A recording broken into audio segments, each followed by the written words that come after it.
Street level individual drug personality. Timbog naman sa bypass operation ang PNP sa Posorubio, Pangasinan.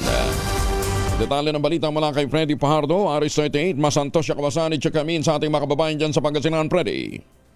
Masantos siya kabuasan, Kuyang Angel. Nasa kustodiya ngayon ng Posorubio Police Station ang street level individual drug personality na isang 40 anyos na binata, walang trabaho at residente ng barangay Alipangpang ng nasabing bayan. Sa ulat ni Acting Chief of Police Major Jordan Tomas, nagsagawa ng operasyon ang kanyang mga tauhan sa Drug Enforcement Unit bandang alas 9:30 ng gabi sa Barangay Poblacion District 1 Posorubio, kung saan isa sa mga pulis na nagkunyaring bayar at nakabili ng 3 plastic sachet na naglalaman ng hinihinalang shabu sa suspect kapalit ng mark money at agad itong inaresto. Nakumpiska sa suspect ang mark money at mga drug paraphernalias, maging ang cellphone at motorsiklo niyang gamit sa illegal niyang transaksyon ay sinamsam din ng mga otoridad.